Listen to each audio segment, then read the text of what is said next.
Assalamualaikum warahmatullahi wabarakatuh. Kami dari Prodi Teknologi Aquakultur akan presentasikan materi tentang mikrobiologi. Sebelumnya, perkenalkan, saya Farhanaya Atmasari dan saya Dina Dunita Rahayu. Definisi mikroba.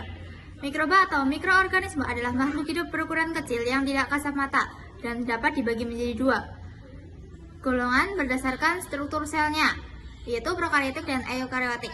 Mikroba prokariotik termasuk bakteri dan archaea, terus virus. Nah, sementara mikroba eukariotik itu ada fungi, protozoa, dan alga mikroskopis. Mikroba berdasarkan jenisnya. Yang pertama, bakteri. Bakteri adalah mikroorganisme bersel tunggal yang tidak memiliki membran inti, aktif secara metabolik dan membelah melalui pembelahan biner. Karakteristik bakteri. Bakteri memiliki beberapa karakteristik yang membedakannya dari makhluk hidup lain, seperti ukuran. Bakteri sangat kecil dengan diameter 0,5 sampai 1 mikron dan panjang 1 sampai 20 mikron. Struktur. Bakteri uniseluler dan prokariotik, artinya mereka tidak memiliki membran inti. Bentuk. Bakteri dapat membentuk bulat, batang, atau spiral. Perkoloni. Bakteri dapat hidup berkoloni atau secara soliter. Perkembangan. Bakteri dapat berkembang biak dengan cepat. Yang kedua adalah virus. Virus adalah entitas non-seluler yang terdiri dari materi genetik baik berlipa DNA atau RNA yang diselubungi oleh mantel protein yang disebut kapsid. Mereka merupakan bentuk kehidupan yang sangat sederhana dan hanya dapat bereproduksi di dalam sel inang menggunakan mesin replikasi dan sistem metabolisme dari sel inang tersebut. Nah, kemudian ada karakteristik virus. Yang pertama itu adalah struktur sederhana. Virus memiliki struktur yang relatif sederhana, terdiri dari materi genetik yang dibungkus dalam protein yang disebut kapsid. Karakteristik kedua itu tidak memiliki sel atau metabolisme sendiri. Virus bukanlah sel dan tidak memiliki kemampuan untuk melakukan metabolisme sendiri. Tiga adalah genetik kecil. Genom virus relatif kecil dibandingkan dengan sel organisme lain. 4. Bereproduksi dalam sel inang. Virus mereplikasi diri mereka sendiri dengan menyusup ke dalam sel inang dan menggunakan mesin replikasi sel inang untuk membuat salinan baru dari diri mereka. 5. Ada patogenik.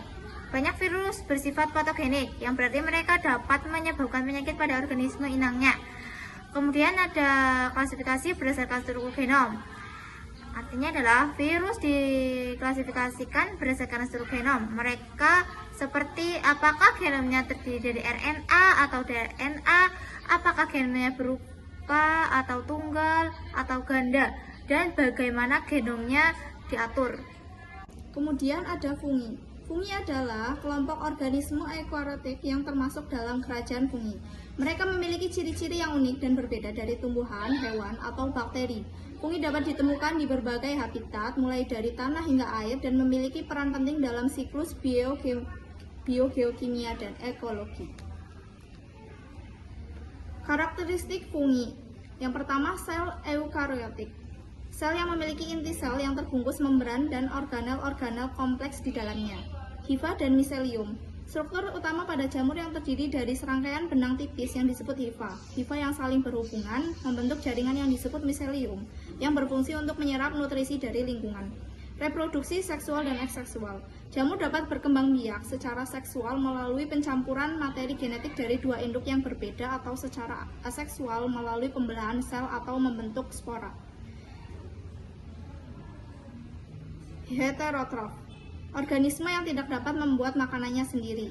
Peran ekologis. Jamur memiliki peran penting dalam ekosistem.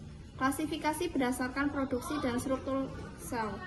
Jamur diklasifikasikan berdasarkan cara reproduksi mereka dan struktur sel mereka, seperti apakah mereka memiliki hifa yang bercabang atau tidak, serta jenis spora yang dihasilkan.